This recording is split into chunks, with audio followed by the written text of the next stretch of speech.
One of the reasons that I'm a tool maker is I enjoy making tools that people use to make beautiful and useful things. And it's always a treat when I get to meet some of my customers and the users of my tools. And today's special, we've got a guest coming from all the way on the other side of the world. All right.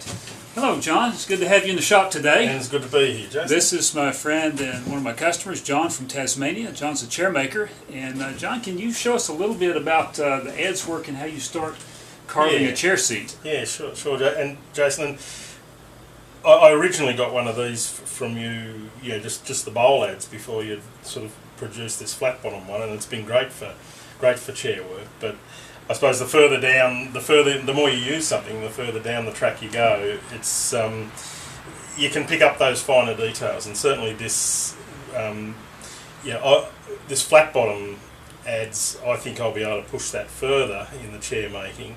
It's incredibly efficient to carve a seat with an adze, and the further you can do that before you make that step to a trebuchet or a scorp, the more efficient your work is, and so this is a great a great development, I think. And I always work on a similar thing to this. I picked it up off Curtis, and the upright bench. Yeah, the upright bench, and I do the same. And I find I'm just using your tools one-handed, and it works for me. I'm a bit old and inflexible to do the on the ground stuff. Right. So this is perfect for me. I can do it one-handed. It's not something that you can do for sustained periods. I think it's hard. Right, it's physical. It's very, very physical. It's physical. Work. However, so you want it to be efficient. And for me, I used to do a seat with a scorp until I sort of started moving to an adze, and it's streamlined seat carving. What would take me an hour with a scorp potentially, I can do in 10-15 minutes with an adze, and I think this flatter one will streamline that even more. So not that I'm wanting to speed up the process, because it's such a nice process to be part of. Right. But, certainly, if we can do it with burning a few less calories, there's nothing wrong with that either. That's right. Now, I see you're going to a certain spot and then stopping. Yeah. I know there are lots of techniques in using adzes for chair making.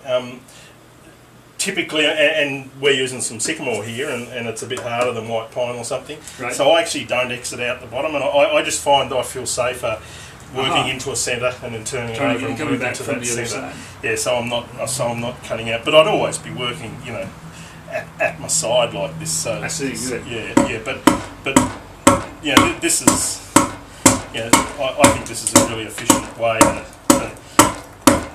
to carve seats, and I think this will help me push it further down the line and less work with less efficient tools, I suppose. So sounds good. That's very nice. I've done a few chairs. I'm not really a chair maker. I've made some sitting facilities that work well. That hold me up while I eat breakfast. But this is really nice. And look, for me, part of the attraction of chair making for me is that I like handmade. Handmade's important to me.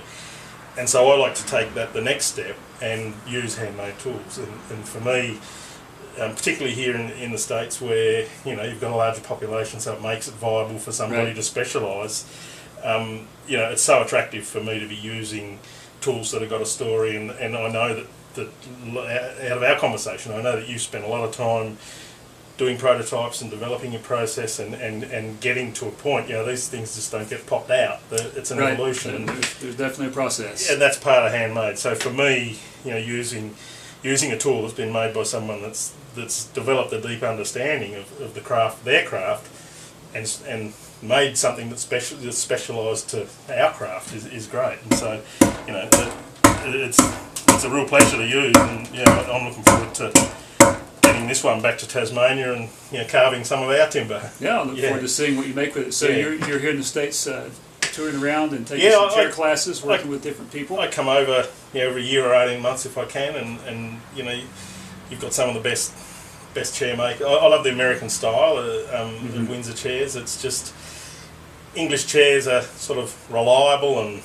a little bit frumpy and reliable, I think, Right. whereas I think in the spirit of America, when Windsor chairmaking came to America, how much can we splay this? How fine can we Right. make these things? Right. And so they've just got that extra bit of flair and pushing the limits.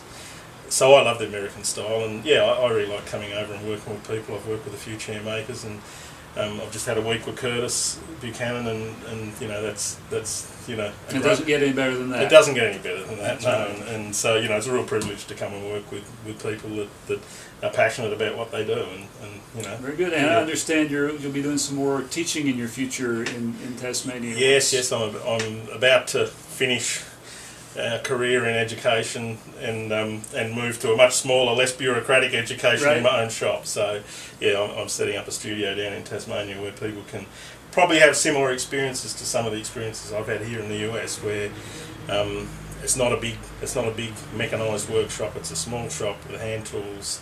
A much more paced down sort of time, and time to really immerse yourself in something that's, for most people, a bit different to their day-to-day life. So, and I also teach at a school in Melbourne Guild of Fine Woodworking. So, it's great to work in that context where there are more people, engaged, and we do the same sort of thing there. But Alistair, who runs the school, has trained in North Bennett Street, and he's got that same passion for that American style and eye for craftsmanship. So that's kind of what we're about down there. And well, very good. Plenty of people connect with it. I hope that goes well. Your teaching endeavour. So a lot of people are interested in getting into handwork today, and that's part of what keeps me making hand tools for hand workers. And look, spoon carving too. I've come up here, to see you, particularly to get one of your carving axes. But spoon carving has just become this thing that's so accessible. Right. And it is in that democratic spirit, because spoon carving, you only need a couple of tools. That's right. You can grab a bent branch out of the garden somewhere. You can live in a 40-storey apartment and you it's still make accessible. spoons by hand. And you experience this intimate connection with timber, the grain of the timber, and so I think spoon carving has opened up and made accessible a craft that probably wasn't pursued as deeply as it is now. Mm-hmm. It's really growing, and I think it's good, because that can lead people into bowl carving or chair making or whatever. So very good. Well, John, thank you so much for taking some time and spending with us today. To visit you, all Jason. the best, and safe travels to you. No, thank you. You can find more of John's work on Instagram at Taz Forest Recovery. Thanks for watching.